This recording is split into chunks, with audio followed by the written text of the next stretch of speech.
Lindsey Graham calling it quits, making him the fourth Republican candidate to drop out so far in the 2006 race to the White House.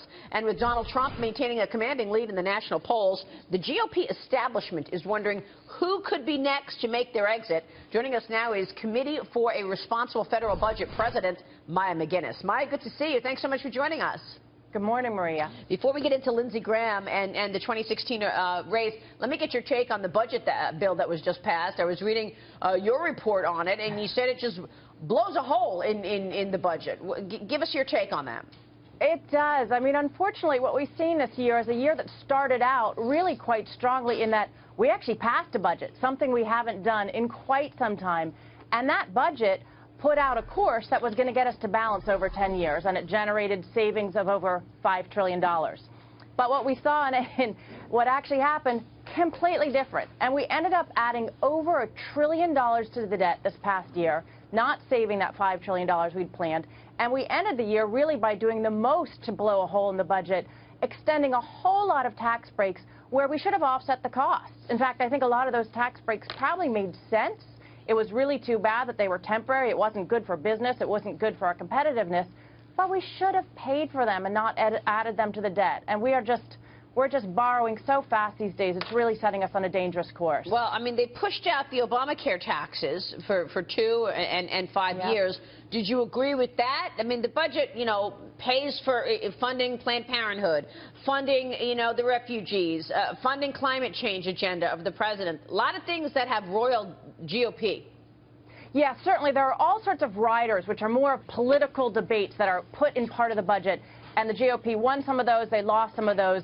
Oftentimes, I don't think that those really belong in the budget. Those are policy discussions that should take place elsewhere. But the big questions are, what are we going to spend our money on, and how are we going to pay for it? And when it comes to your question about Obamacare, we expanded health care tremendously with the ACA, and we also put in a plan to pay for it. And what we see now is they're pulling back the part that would pay for it, and importantly, would have tamped down on the growth of health care costs. So we expanded health care.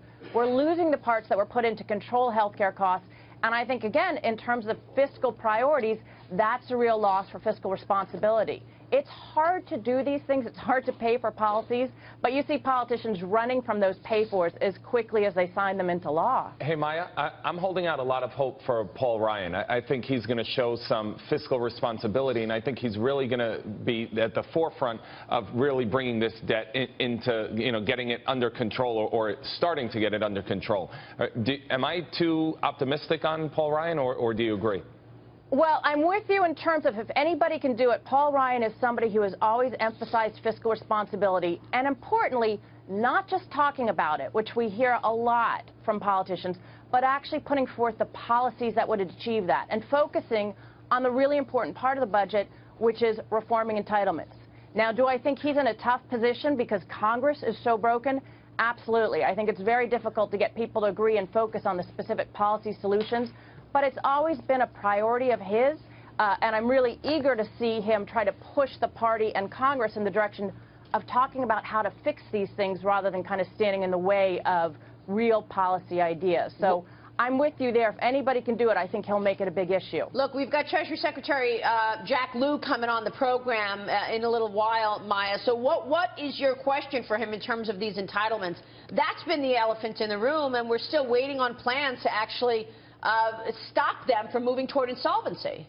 Absolutely. And every year that we wait to make changes to these programs, the more difficult it becomes, the more onerous it becomes, and particularly on people who depend on the programs. There is no excuse to wait.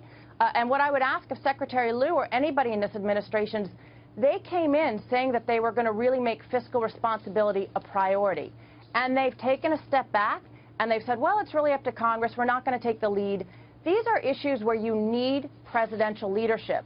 And wouldn't it be terrific? There's a lot of things going on in the world. I'd be the first to say there's a lot of priorities. Yeah. But they have the opportunity to set the agenda here and pull together members from both parties and work on the big fiscal budget deal, or if they don't want to go big, take something like Social Security and really put together a bipartisan plan to address these problems while we have time. Time is running out, and we've got to get to strengthening that program as quickly as we can. Real quick on Lindsey Graham stepping down. What's your take on the 2016 field? Well, I think that Lindsey Graham and others as well, but he in particular was one of those people who focused a whole lot, certainly on national security, but also fiscal security. And again, like I said, there's so much going on in the world. It's a crowded agenda, but we have to talk about not just what we're going to do that's cost money or tax cuts, but how we're actually going to get control of the debt. Lindsey Graham was willing to do that. I hope other candidates will do that, and I hope we will push them to come up with some real ideas. Well, we'll see if they come out in our next debate, Maya. That's January 14th. We so appreciate your time this morning. Thank you. Thanks so much. We'll see you soon. Merry Christmas, Maya MacGuineas, joining us there.